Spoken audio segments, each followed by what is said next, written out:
More Ben Presto? Yes, it's none other than Super Robot Wars 2 G. Anyway, I'm Bring Stabbity, the stabbiest Stabbity that's ever stabbityed, and this is the first episode of Super Robot Wars 2G. This is, now that I've wrapped up Super Robot Wars 1, which is not part of the classic series, we'll be starting with Super Robot Wars 2. However, instead of doing the actual one that's for the Nintendo, I'll be going with Super Robot Wars 2G, which is the remake for the Game Boy. And that's where we're here. It does have a few additional series. It's got G Gundam, it's got Victory Gundam, and it's got more route splits and other things. So it's a more complete game. It's more modern. It also has the combat system from Super Robot Wars 4, because the one from Super Robot Wars 2 is very dated. Also, monetization options. Nothing at the moment. However, once we get the Shrike team, I will be having kill bounties. For $5, you can perma-kill any member of the Shrike team. They will join us after Mission 3, so once we get there, I'll give a more complete explanation of it. But for now, let's jump into Super Robot Wars 2 G. The G stands for Gleam, in case anyone cares.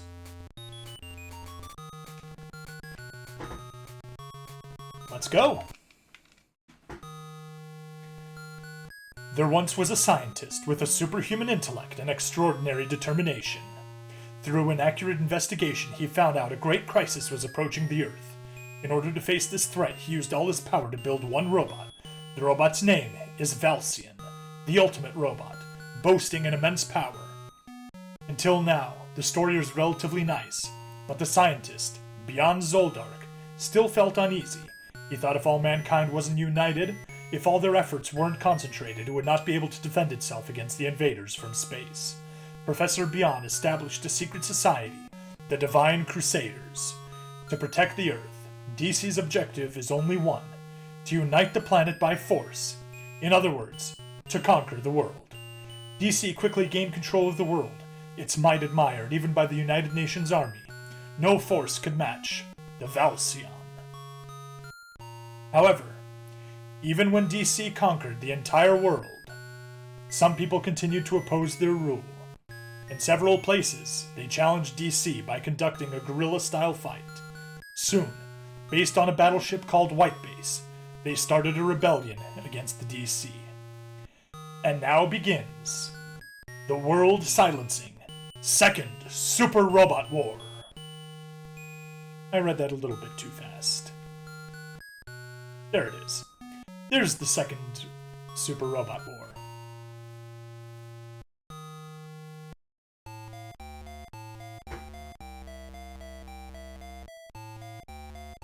Right. DC's sudden advance has reached even the city of Casareria. It is said that the DCs, the Divine Crusaders, don't do anything against civilians, against non-government people, but Shakti isn't sure they'll maintain this composure. In the heat of battle, she has done all but run away scared, but Usso was different. He snatched an enemy mobile suit and joined the fight. The people known as League Militaire. Let's see. There we go. The people known as League Militaire decided to take advantage of Usso's piloting skills and made him the pilot of the mobile suit, V Gundam. Ever since that, Usso was dragged into the middle of all this fighting. Shakti is now worried, as she's received nothing but bad news from the front.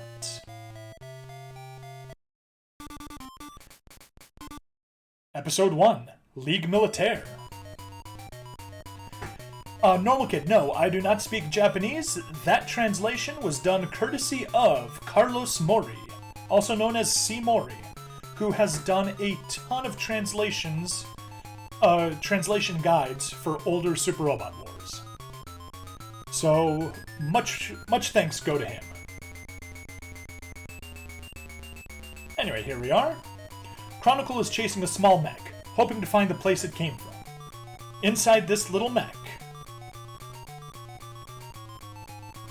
Usso is contacted by Marbet, who informs the hangar and boots are just ready for launch. There we go. Usso! Kikoeteru. I can read a little bit, but I understand very little. Marbeto-san! Kikoetemasu yo. Here we go. That's hangar and boots are ready.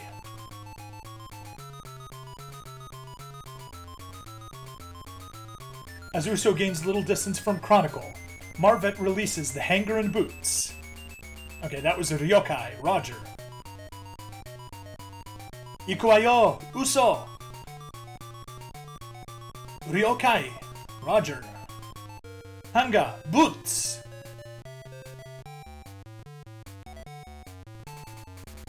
V mode, ikimasu!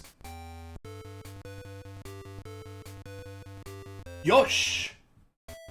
Nani? Well, that jumped straight through his lines real fast. As Usso gains little distance from Chronicle, Marbet releases the hangar and boots, allowing Usso to align the 3 units into V mode and form the V Gundam. Alright, now let's play. Our enemy is Chronicle Asher, and he is inside the Shako. Probably would help if I clicked on unit. There we go. Shako, with a beam shield. And our unit is Usso Ewin. Usso Ewin? Yeah, Usso Ewin. Pilot of the V Gundam. Kid's like 14 or 13. Scary young. But he's one of the more interesting pilots in here. Basically, we just want to move people forward. However, one thing that's different in this game compared to others, if we take a look at this terrain, it gives no boost to defense, it gives no boost to evasion. However, let's take a look at the forest. It has a 20% boost to defense, but a 20% penalty to evasion.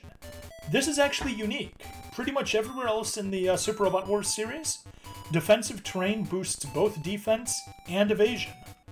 So you actually need to make a considered effort deciding whether you actually want your units to stay on defensive terrain for the defense boost, or stay out in the open to not take an evasion penalty.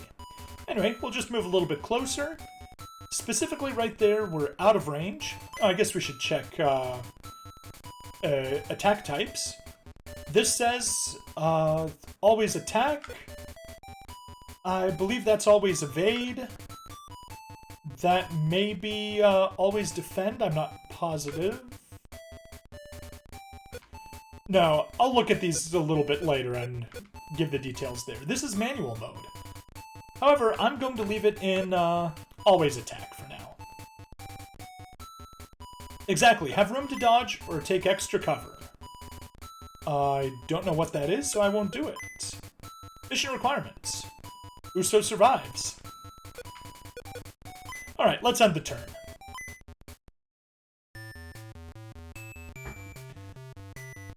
On the first turn's enemy phase, Chronicle says docking into a mobile suit won't be enough to defeat him.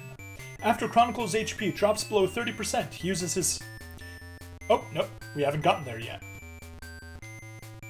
That won't help you. There we go. Now, it's time to use Hirameki Flash, 100% evasion. And we'll get up close, and you'd think... oh, actually, yeah, no options.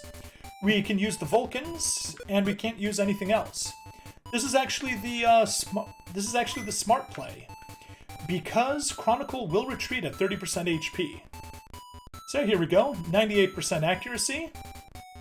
He can't hit us again because we cast the flash command.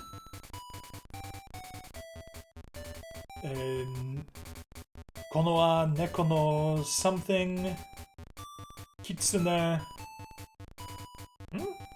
something about cats and foxes. I don't know what that is.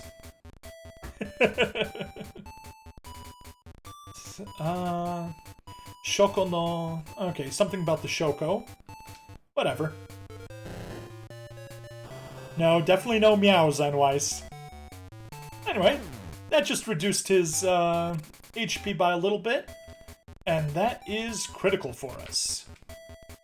There we go. We can go ahead and end the turn. Fine, fine, Anwise, you can keep meowing if you want. Anyway, as you can see, we're responding with the beam rifle. Because we selected auto, it auto-selects combat for us. And without the defense, we now have... we basically face-tanked that attack. And that's the enemy phase over. Perfect. Let's re-up our defenses. 100% evasion for one attack. And bring the beam rifle back out. As you can see, our ammo counter in the bottom right corner went from 10 to 9. So, let's use it again. We only got a 73% chance of hitting. That's because we don't have that accuracy boost. And sure enough, he dodged. Fortunately, we dodge as well. This isn't really a big concern.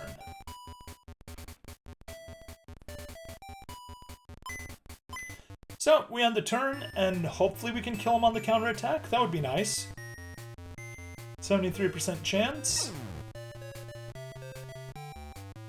There we go, we destroyed him. If we had reduced his HP below 30%, he would have said that his sensors are gone, and he would retreat. However, if instead of reducing Chronicle's HP to 30%, you destroy his Shako altogether, he says he was unprepared for you. At this point, enemy reinforcements come and tell Chronicle to return to the... There we go. Look at that. Boost. There are the reinforcements. There we go. Reinforcements come and tell Chronicle to return to the Lagain base while they take care of you. In this case, the second reinforcement group has one extra Zolo. There we go. He retreats. Zoro? Yeah. So these units are Zolos. Marvit tells Usso not to do anything reckless, as rescue is on its way. Usso wonders who's this rescue, but Marvit warns him to focus on surviving right now. Yokai! Roger.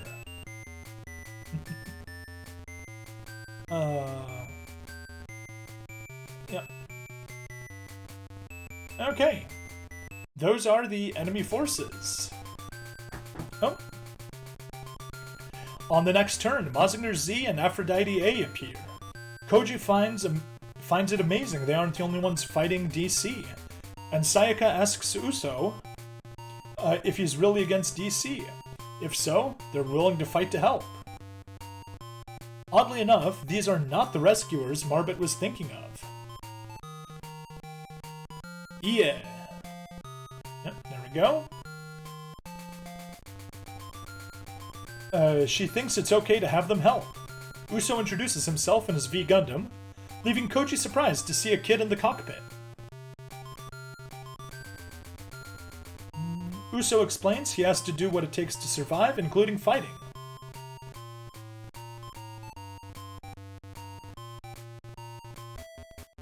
Arigato. Alright, let's get to it.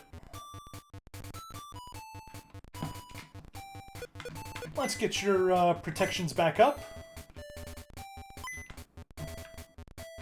And just charge forward. Meanwhile...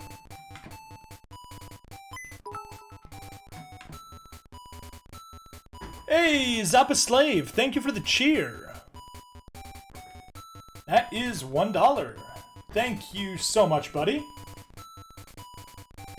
Alright. Get in there and Roketo Panchi. This music, yeah. I was watching your LP of it, so,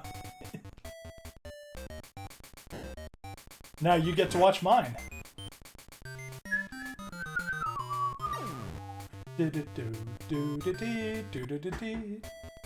Already nostalgic and you only played it a year ago. Yep. And best of all, the V Gundam is showing back up for Super Robot Wars 30, so it's perfectly fitting for us. There we go. Everyone is moved.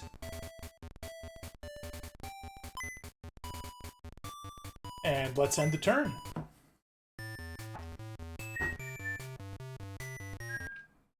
Nobody moves.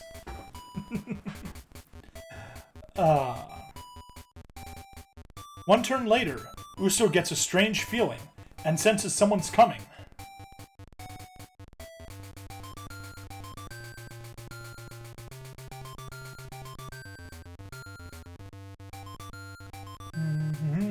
The Getter Robo, Gundam, and White Base. The rescue Marbot was waiting for.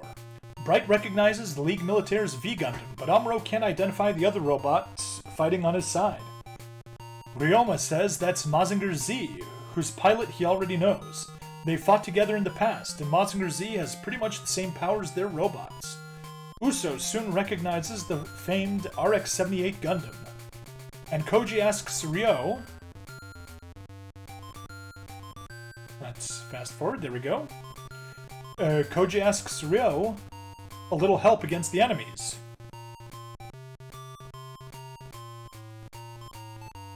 As if it wasn't... Hayato Musashi. Yep. Oh. There we go. Zappa. And it took till 2 weeks ago to realize I think it's either this or Compact's opening that's a version of Time to Come. Oh, interesting.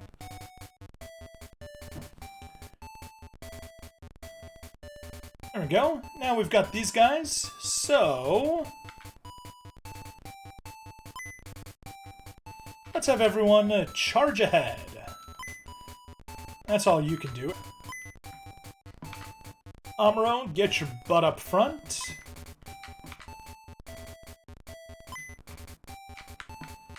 And you can transform back into Getter 1. And we want Hayato to use Excel. And since we have nothing better to do with his attacks, we may as well also cast Hirameki, Flash. And move forward, where we get to have the amazing effect of Geta Beam!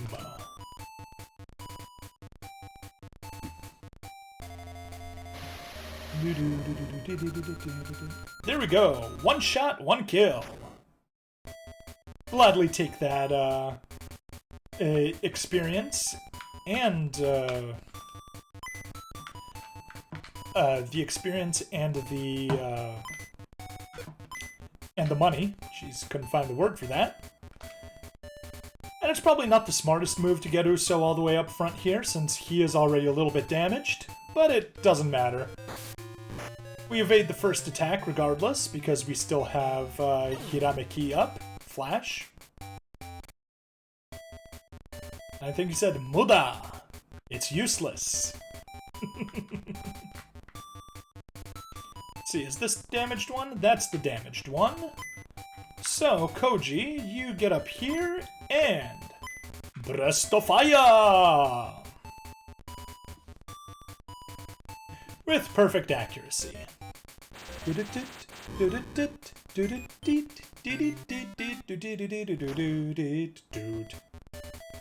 we are. And Sayaka, get down here. You probably won't be able to finish him off, which is unfortunate, but, you know, we'll try anyway. 100% accuracy, perfect. He'll attack with the Beam Bazooka, assuming we don't kill him. So let's tackle. Yep. That was not a kill. Let's see how Beam Bazooka works. Yeah, that's how Beam Bazooka works. Okay, is that everyone? That is everyone. On to the next turn.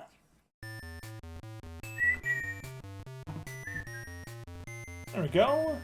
Counterattack with the beam rifle. And he was good enough to dodge, even without flash. There we go. Commit suicide. Beam bazooka again, and we'll attack with Aphrodite missile. Some tit missiles.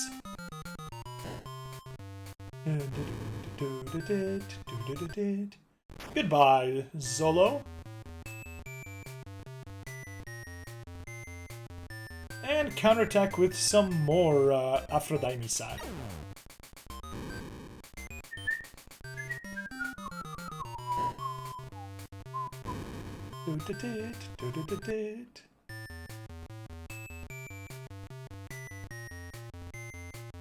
Alright. We're in range of a sniping duel. Beam rifle versus beam rifle. Will you get closer? No, you won't. That's unfortunate. That means we won't be able to drag any of these guys close enough for white base to get the kill. And we kind of want to get Bright's levels up a little bit, because that's how we get a Excel on him. And we kind of need it. Oh, Jesus!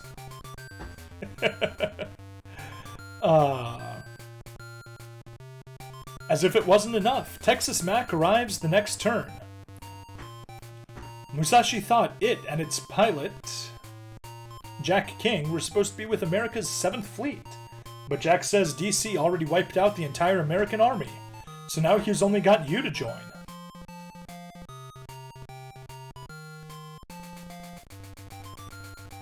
Yep. They've been wiped out. Anyway, let's take a look at our units. Here we go. So, white base, level 1. Can we sort by HP? HP. There we go, level. Aphrodite needs a kill. Bright needs a kill. Jack could use a kill, except he's not too useful, so it's probably not worth it. Koji, well, okay. So we're saving a kill for Sayaka. Close up to him, in which case he can counterattack. So, get down here and Texas Soldo.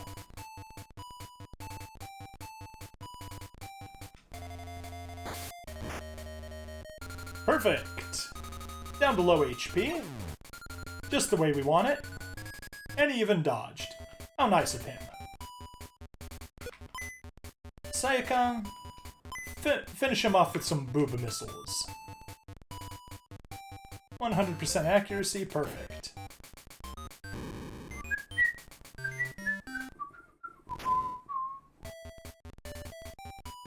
There we go. That's the north side done. And let me go back to here. Sort by level. Oops. There we go. Sayaka still at level 1. Bright won't be able to do anything. Texas Max, so Usso, Koji. Yeah, it's gonna be Usso and Ryoma that get the next kills.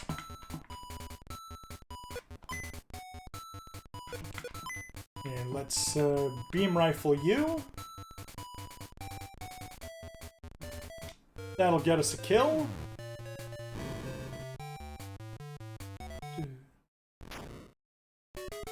And most importantly, a level. Usso is now level 3.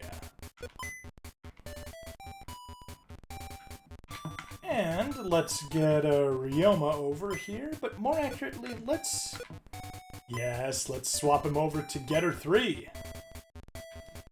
Because what I want to see is none other than Daisetsuzan Oroshi! A wonderful way to finish this off. Daisetsuzan Oroshi! Kuwa! There we go, we got the kill. Yosh!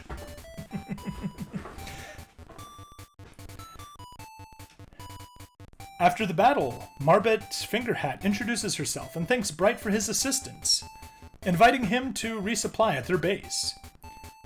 If Usso survived the battle, he's left with the notice he is still alive, and Marbet has to pull him back to his senses. There we go. Usso! Doshita no! Usso! Mabeto-san. Nandemo. Arimasen. It's nothing.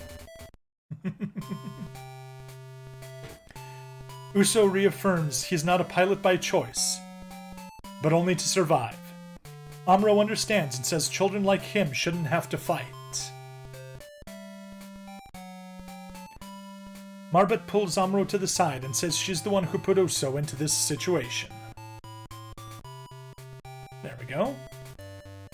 Usso no Piloto. There we go. She's the one that put him into this situation. And apologizes for not having considered Usso's feelings. For now, the party can stay here, but Usso has to consider what he'll do from now on. Ah, Usso! Later, Ryo explains to his fellow Getter teammates that the Ligue Militaire is a civilian-established anti-DC organization and has been helping them so far. Musashi didn't know where were all their supplies coming from, and is impressed. Civilians could pull out something like that. That's to be credited to one Jim Janahan, the Ligue Militaire's leader. Let's see, where is he? Ligue Militaire, something, DC. Warawara ni enosha taratat. Ligue Militaire, Rakata, there. Jim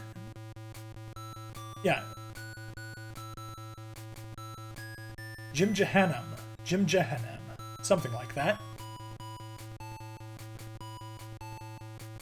Jim Jahannam. Okay, there we go. Wrap it off on me being unable to pronounce a weird Tomino name. We've got some money, 5,000 gold, 6 turns. Level 1, I'm assuming that's carrier level. 9 units, 9 pilots. Let's go ahead and save. Took 1 turn less than on my practice run, which isn't bad. And anyway, just a quick exploration of the menu. Here we can look at our units. We can take a look at the actual unit stats. We can upgrade HP, energy, limit, or armor. If we upgrade them to 7, which is the maximum, for all 4 stats, we'll get a full upgrade bonus. We can also upgrade the weapons. Although this is more expensive, it is a pretty nice boost. 200 power, which is pretty big, actually. Something to consider investing in later. Majinga Zeto, so White Base, Mazinger Z, Aphrodite A, Getter 1, Getter 2, Getter 3, Texas Mac, V Gundam, and the Grandpa Gundam. We can also take a look at unit stats, which is what we were looking at earlier. And we can look at pilot stats. But only upgrade the good weapons. Exactly. Unless we're on New Game Plus, but we're not on New Game Plus right now. Anyway, Norikae, which lets us move people to other units. Specifically, we can move Amuro to the V Gundam to swap with Usso. And we can have Koji and Sayaka swap places. Beam Rifle, Gundam Hammer are good for long term, but do as you will. Yeah, I won't be upgrading this mission quite yet. There is no New Game Plus here. Ah, Zappa, but that is where you're wrong. There is. More accurately, I will be making a New Game Plus. Spoilers. I already have a plan on how I'll make New Game Plus work for me. But anyway, that is this episode. I'll be cutting it here. Like, follow, subscribe, vote on who you like. I can, if you have favorites, I'll be sure to give some love to people that shout out their favorites. That's it for this episode. See you on the next one.